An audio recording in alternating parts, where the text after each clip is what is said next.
Hello, everybody, and welcome to another Wednesday video. As you've probably seen from the title, today we're going to be talking about the torpedo attack that, amongst other ships, hit the USS North Carolina and what the effects of that were on the ship, because it's quite an interesting thing to look at, considering that actually relatively few US battleships were hit by torpedoes whilst they were out at sea. Pearl Harbor obviously being something of an exception, but they were all at anchor, and that doesn't really count in terms of active damage control operations. So we have a special guest to help us understand a bit more about this. So please, everybody, welcome Rear-Admiral Henderson. And there will be more information about Admiral Henderson as we go on. But for the start, I will say welcome. Thank you very much for coming to the channel and sharing your expertise. And I suppose we'll kick off with some basic questions, if that's all right with you.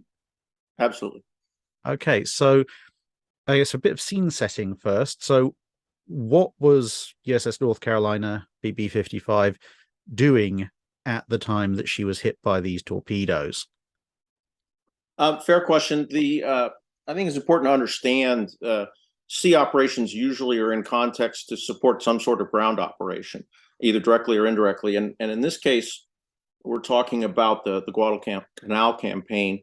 There'd been a terrible fight at a place called Bloody Ridge, south of Henderson Field at Guadalcanal. And so the Marines had won that battle, but been depleted. And so the 7th Marine Regiment was available down in New Caledonia area, Noumea area, to be sent in to reinforce Guadalcanal. And there was a plan drawn up very quickly to deliver that 7th Marine Regiment and protect it en route. And of course, the Japanese were aware that the U.S. were trying to reinforce. So they had stationed a picket line of submarines in a place that was known as Torpedo Alley for obvious reasons. A lot of Japanese would sort of lurk there. Japanese submarines would lurk there, hoping to catch the American ships going to and from Guadalcanal and their bases in the southeast. And among the many Japanese submarines in this sort of line across that line of approach was I-19. Now, North Carolina was fairly new to theater. She'd arrived in Pearl Harbor in July and then sent immediately to the Solomons, had taken part in the initial landings at Guadalcanal, had taken part notably in the Battle of the Eastern Solomons, where she probably, in my opinion anyway, saved Enterprise. Enterprise took 2 or 3 bomb hits in that battle, and had North Carolina not been there to protect her, I think she would have taken many more. So she's off at Pearl Harbor getting repaired. North Carolina is now assigned to protect the Hornet. So there's the Wasp is also newly arrived. She arrived just before the Battle of the Eastern Solomons. She had come over from the Atlantic. And there was also the Saratoga, but unfortunately in late August, Saratoga took a torpedo herself and was off to Pearl Harbor for repairs. So in the events that we're talking about, 15 September 1942, we're looking at North Carolina escorting a Hornet, the aircraft carrier Hornet, who is operating in company with the aircraft carrier Wasp in the waters southeast of Guadalcanal, roughly halfway between Guadalcanal and Noumea. Right. Okay. And as regular viewers of the channel will know, this kind of picket line that the Japanese have deployed, this is kind of their standard way of trying to find targets. It's not quite the same as a German wolf pack, and it's not actually even what their intended tactics are, because they want to have, Tone class or later on a Yodo class scout cruisers with planes to spot the targets, but those would tend to have a fairly short life expectancy operating along US supply lines, so they've got to have just these submarines. But in any case, I-19 launches its attack, and this is quite the spectacular attack, as it turns out. So how does that actually sort of pan out? Yeah, there's another submarine in question here besides I-19. That would be I-15, and I'll come back to her later. But essentially, without getting into too much detail, Wasp and Hornet are conducting flight operations to try to, and they're separated. They're physically separated from the transports carrying the 7th Marine Regiment, so that Japanese forces wouldn't detect both groups at the same time. And they're looking for the Japanese that they know are active. They're really not concerned about submarines. They should be, but they're not. They're really more interested in looking for Japanese surface ships and air attacks. So they're launching aircraft, and what they don't realize, of course, is that I-19's been stalking them for quite some time. And as you know, battery-driven submarine during the daytime, submerged submarine is rather slow.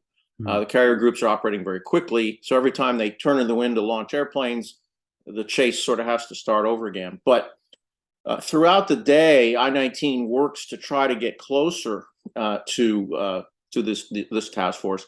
And sure enough, they have a very experienced captain. Captain Kanashi is a lieutenant, and he's got a very experienced submarine commander. He's got a couple kills of Allied shipping in the Indian Ocean. He's good at what he does, and he does a very nice job of stalking the Wasp. So as Wasp and Hornet turn out of the wind after launching aircraft is when this attack takes place. And I-19, as I said, has maneuvered himself in such a way. If you're really interested, Alex, I can forward you a diagram of that maneuvering. I have that out of the bleed book, and happy to send that to you. But at any rate, Wasp essentially turns right in front of I-19. And at a relatively short range, 19 puts his periscope up and he sees, that beautiful thing a submariner always wants to see, a giant aircraft carrier broadside. And I don't know the exact range, I could look it up, but it's a short range shot. And Japanese doctrine was to shoot 6 torpedoes at capital ships. So she fires a salvo of 6 torpedoes. Originally, and if you read Samuel Eliot Morrison's account of this incident, he claims that there were only 4 torpedoes fired. He wrote that in the 50s without knowledge of things we discovered about the Japanese after the war. And so, and it's incorrect. There were actually 6 torpedoes fired. And 5 of these torpedoes will hit targets. Do you want me to go into that now, or do you want to talk about that later? Yeah, that's okay. Because so he fires a spread of 6. The first torpedo actually so close he can't miss, but he does miss. The first torpedo actually passes ahead of Wasp and keeps going, as we shall see. And this is the torpedo which will eventually hit North Carolina. Torpedoes 2, 3, and 4 actually do slam into the Wasp. Terrific, as you would expect, detonations. A fantastic damage control effort on the part of the Wasp. They actually get her. She's under partial power. They fight to save that ship for 12 hours. This incident occurred, by the way, at 14:44 in the afternoon, local time. And about 12 hours later, the captain of the Wasp is Forrest Sherman, and he's briefed that the damage is just out of control. The fires are out of control, and crew recommends abandon ship, and so that occurs. And Wasp will basically be abandoned about 4 in the morning. A little bit later, the U.S. decides to scuttle her, so she will not be a captive. And the destroyer Lansdowne fires 5 U.S. torpedoes at Wasp, and of course, wonderful U.S. torpedoes at the time. Only 3 of them detonate, but that's enough, and that sends Wasp to the bottom. I-19 actually pops his periscope up around this time and gets a good shot of Wasp going down. So he knows he got the Wasp. So that's the Wasp story. As far as the 5th torpedo, it misses the Wasp astern, travels across the formation about 11,000 yards, and slams into the bow of the destroyer O'Brien, blows the bow of the O'Brien completely off.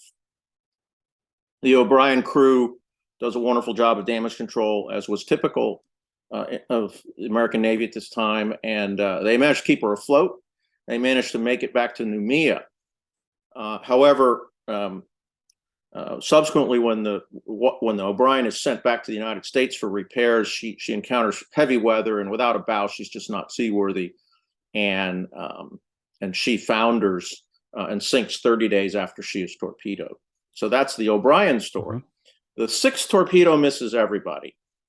Came rather close to the Helena, past the stern of the Helena light cruiser, but didn't didn't damage anyone. By the way, Ben Blee, who wrote the book, the official tour guide of the battleship North Carolina, and has the diagrams that I'm going to send you if you don't have them, Alex. Do you have that book, or do you want me to send you those diagrams? The diagrams would be great. I think I have the book. I think someone did send me the book, but I I'll suspect send you've got you the better electronic copies of the version of the scans. diagrams. Yeah. Yeah. Okay. So anyway, the Ben Blee is the officer of the deck on the USS Pensacola, part of the Hornet task group. So he's actually an eyewitness to all of this. So back to that first torpedo, misses the Wasp. It goes ahead of the Wasp and continues on through the formation, and at about 4,000 yards passes directly beneath the destroyer Lansdowne, the same destroyer who will later scuttle Wasp. And you know, they see it. It's too late to do anything. All hands brace for shock. Torpedo passes underneath without striking the ship. Lucky. Lansdowne makes a voice report on the radio, but of course, there's a lot of stuff on the radio going on right now. People are scared. Radio communications are not outstanding, and some hear the signal, some do not. Some hear it and don't know how to interpret it.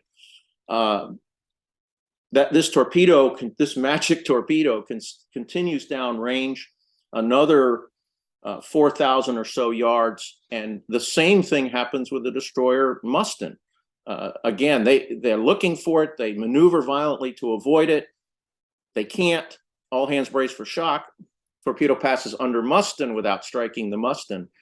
Very lucky. And she makes a voice report to North Carolina, which North Carolina did copy, that says, a torpedo just passed underneath me, headed for you. Mm-hmm. You being North Carolina. Yeah. On board North Carolina, Captain Fort, George Fort, who is the commanding officer, he realizes that there is a wolf in the henhouse, so to speak, and that there's torpedoes in the water. He has ordered an emergency flank bell and right full rudder.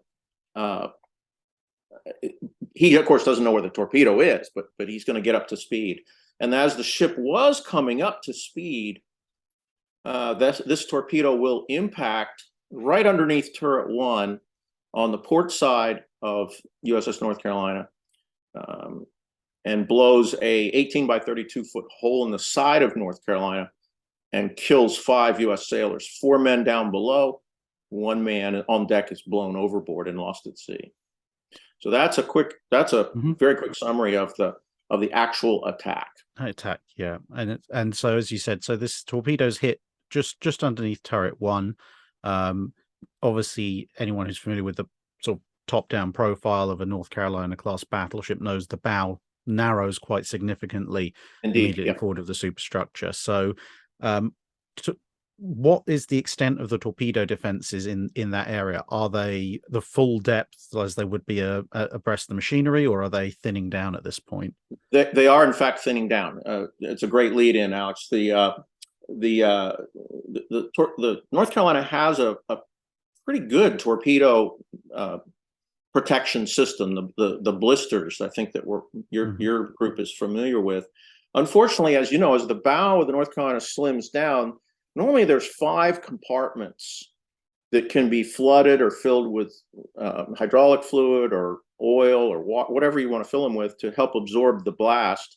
But at this particular point of the ship, we are just forward enough where there's only 4. The hull is thinner, and so the protection is less. Now, this torpedo protection system, in my opinion, does a pretty good job of defeating the torpedo as best it can. The torpedo never pierces the inner hull of the North Carolina. All the areas that are damaged are voids and tanks that are outboard of the vitals, if you will. The magazine is never compromised, although I'll come back to the magazine later, but there is a report of a flash in the magazine, which causes some alarm, as we shall see.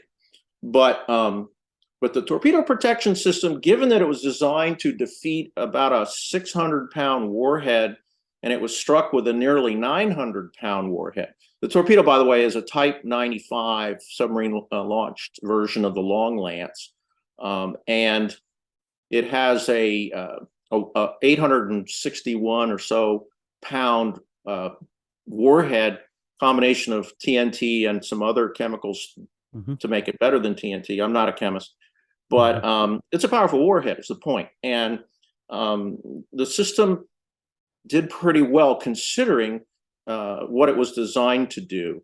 Of course, loss of 4 lives down there who were impacted directly by the blast. It tears a 18 by 32 foot hole, as I said. And the immediate effect is the taking on of a lot of seawater. One source I read said 2.5 million pounds of seawater. And the ship develops a 5.5 degree list to port. She never loses speed. The engines are up at emergency flank, and the ship is moving through the water at about 25 knots, even with this giant hole in her. And the damage control efforts are quite rapid and quite up to U.S. standards in terms of they did a great job of sealing off the area, putting in wooden shoring, basically timbers, to hold that against the pressure of the water. And they were able to seal off the area pretty well. So that's the immediate effect. The ship doesn't lose she's able to make 25 knots. Turret 1 is suspect, and we'll return to turret 1 later. But all the rest of the armament is good to go. She's down 5 bodies, but she's got many more, and so she's still in the fight, but she's wounded. Yeah, I suppose it's in a lot of ways it's a credit to the design of the North Carolina, because thinking by contrast at the Battle of the Denmark Strait, Bismarck takes a 14-inch shell hit in the forward bow area from Prince of Wales. Now that doesn't explode on contact with the hull, explodes deeper in the ship. So the hole in the exterior of Bismarck is nowhere near the size of the hole that's been blown in North Carolina. Right. But Bismarck has to slow down quite significantly to shore up the damage.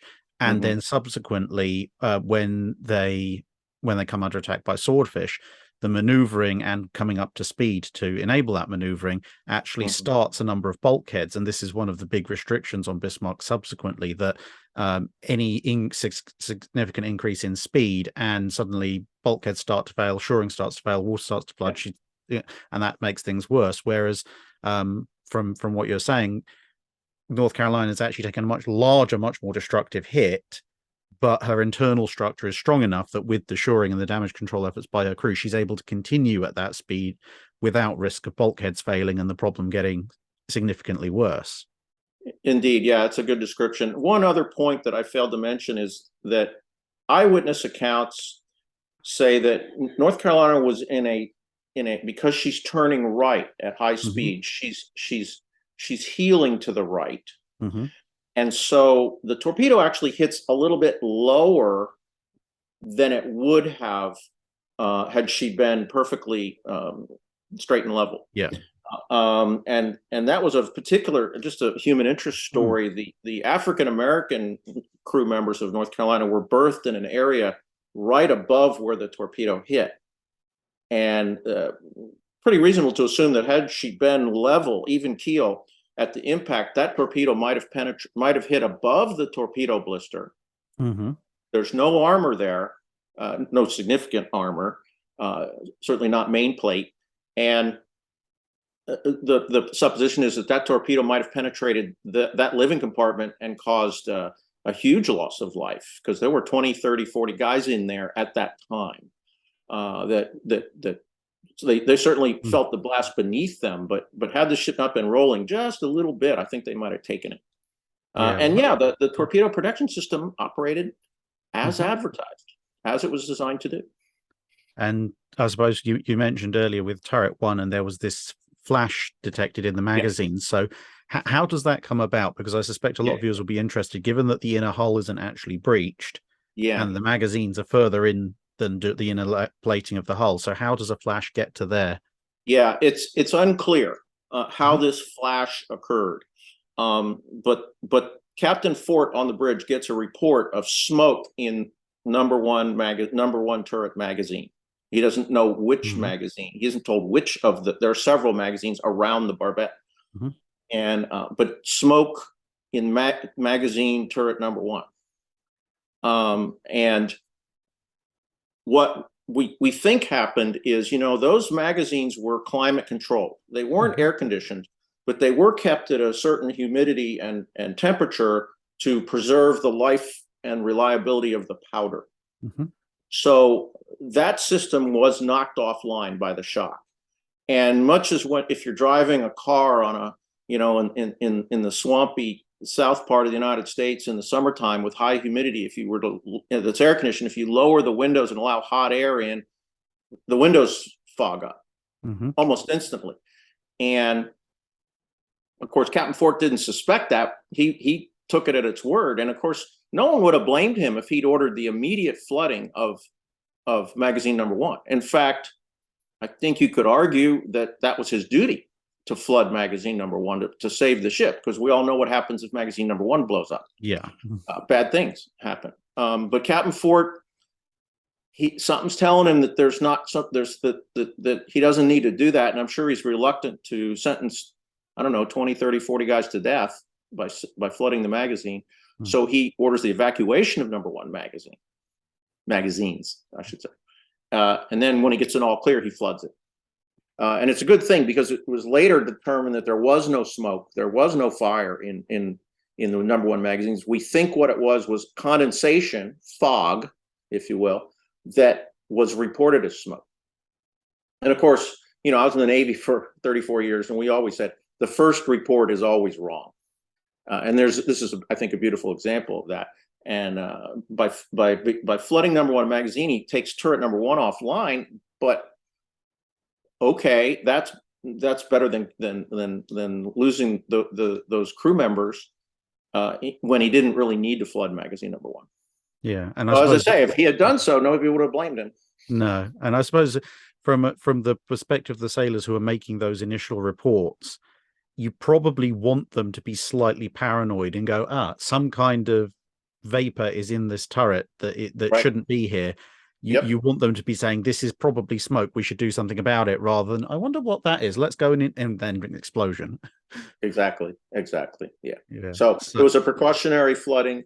All they got to do when they get to Pearl Harbor is drain it and put in new power, and they're back in operation.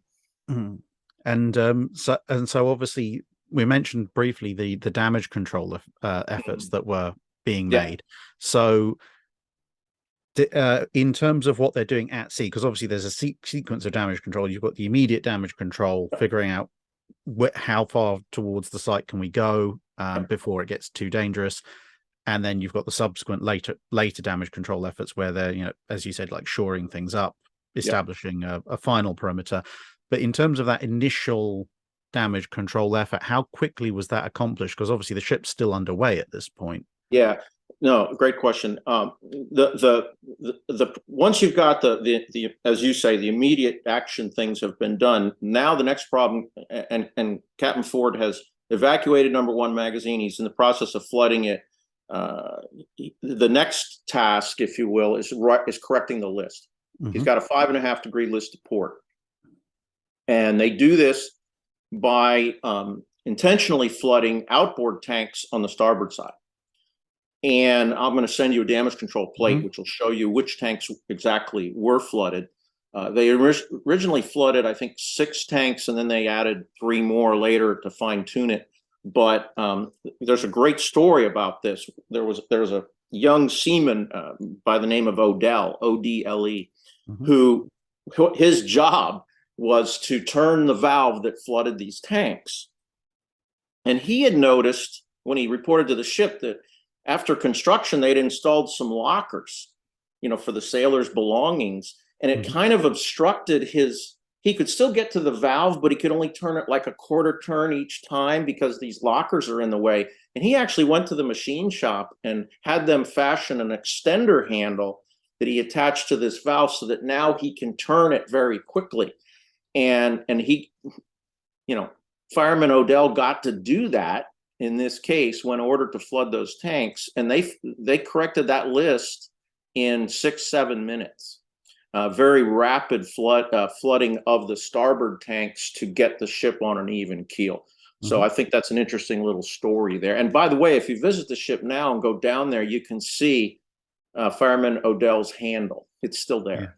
Yeah, that was pointed out to me when I visited the ship back in April. It was Yeah, yeah, very interesting actually, seeing all the various the valves all along the bulkhead there, and then it was pointed out, yeah, here's the adaptation, and I suppose that again it shows a degree of initiative that was encouraged in the US Navy and perhaps wasn't encouraged in some navies in World War II, because in some navies it would have been no, the central bureaucracy has dictated this is the tool that it must yep, be used because this is the ideal tool and that is it.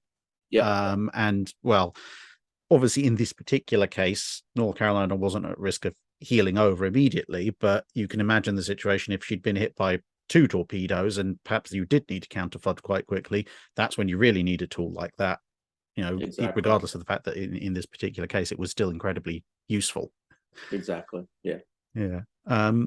So I suppose the next question is, North Carolina's got this massive great hole in her side. They've Mm-hmm. made everything secure. Mm-hmm. Turret one is quite happily turned underwater, or the magazines at least.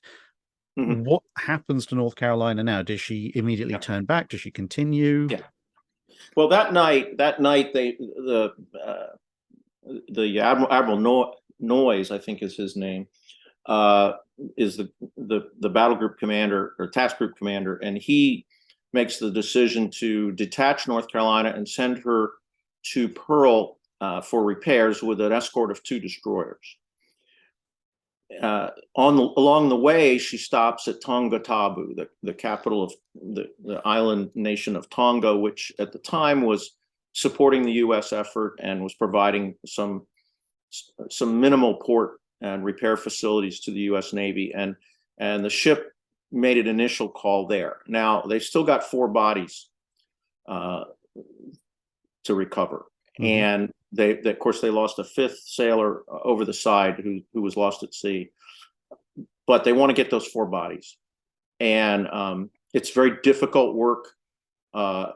It's been a few days. Those bodies have been down there. There's a story that one of the chief petty officers said, "Give me a half a bottle of whiskey and I'll go get them."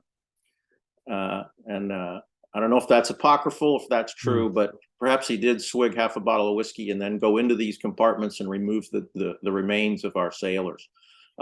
There was a funeral service held on Tonga in their local cemetery, and 4 caskets with remains, 1 empty casket. That memorial is still there on Tonga. It's called the USS North Carolina Cemetery. The Tongan people take wonderful care of it. It's as pristine as our American cemeteries in the UK and in France.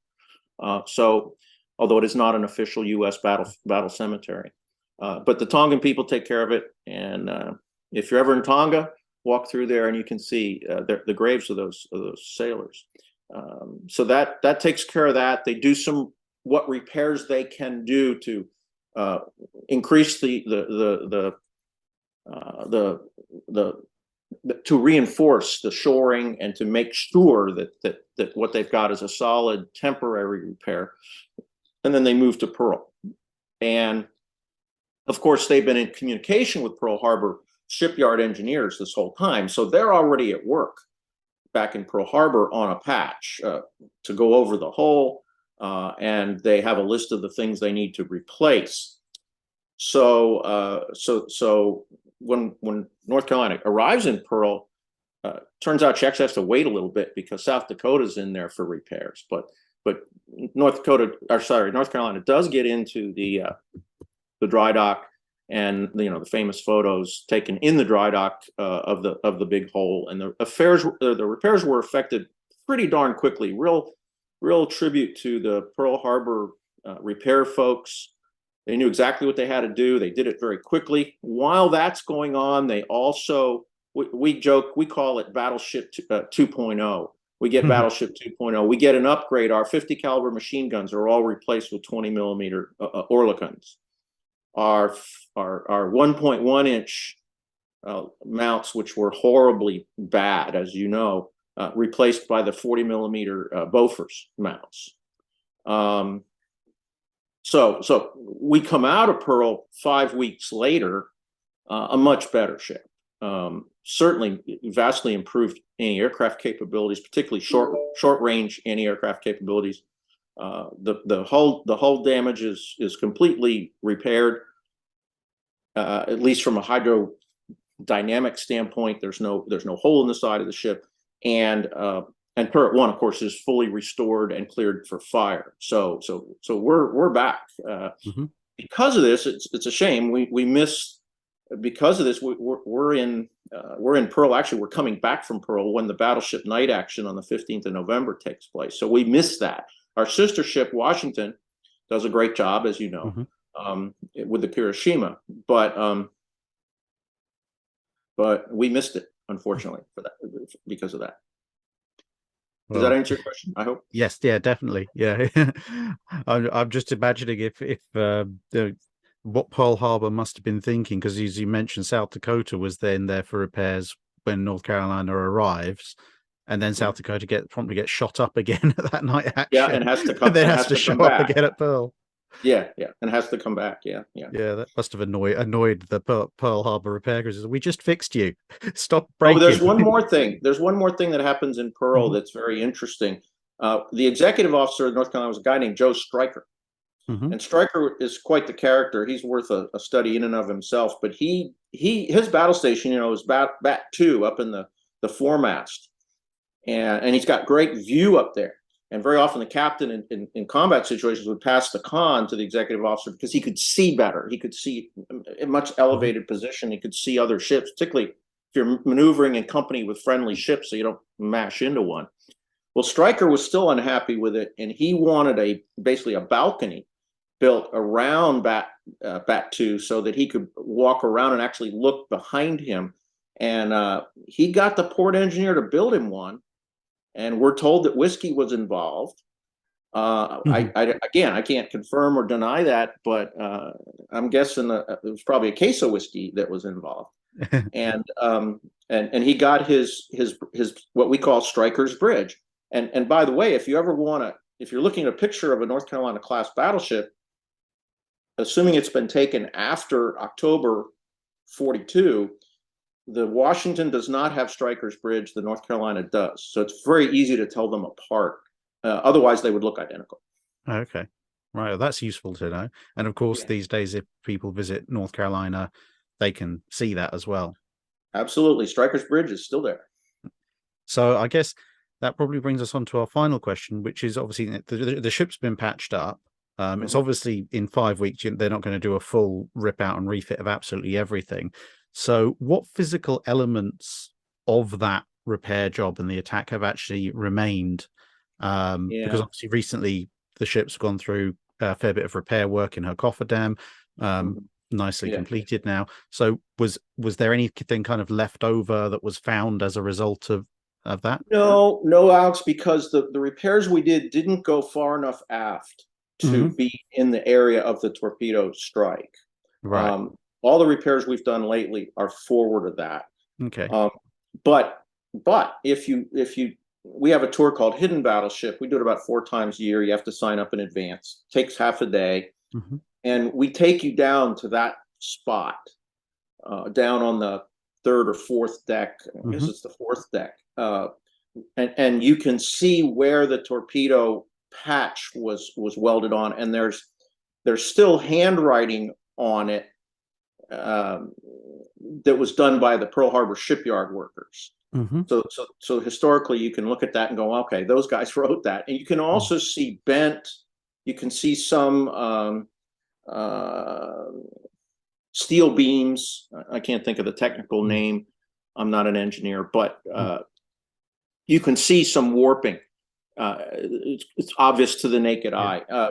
They also found when they also replaced, I failed to mention this, they also replaced the CXAM air search radar, which kind of looks like a bed spring, and they replaced it with the one we have now, which is a round dish and is a much improved radar. And the reason they replaced it was not only to give it the new radar, but also they found damage to the radar supports, which is a testament to the whiplash effect that the shock of the torpedo blast had. It shook Mm. the ship so violently that it actually slightly damaged the radar mounts up on the top, which they didn't even discover until they went in to replace it.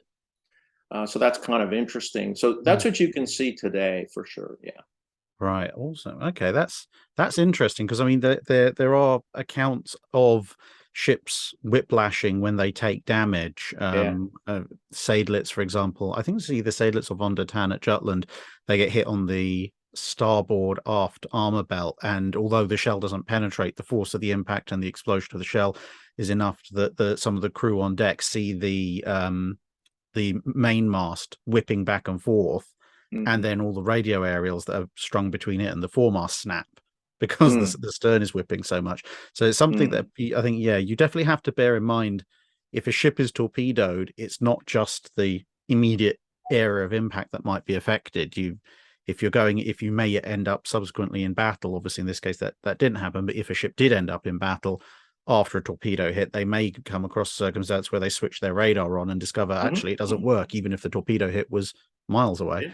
Not just the radar. I mean, any system that is going to be affected by shock damage or whiplash damage, that you don't really notice it until you put it into operation. Yeah, Yeah. absolutely. All right. Well, thank you very much for that summary of North Carolina's encounter with a Japanese torpedo and obviously subsequent survival.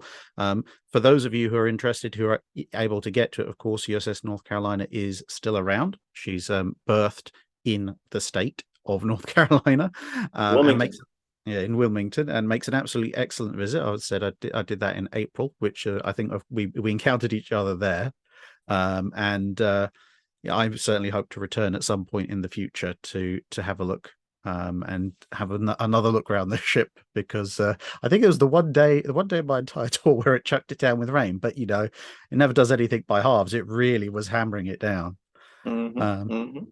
But yeah, that's all good. So thank you once again to Rear-Admiral Henderson, and My pleasure. thanks everyone for watching, and I hope to see you again in another video. Bye now. That's it for this video. Thanks for watching. If you have a comment or suggestion for a ship to review, let us know in the comments below. Don't forget to comment on the pinned post for dry dock questions.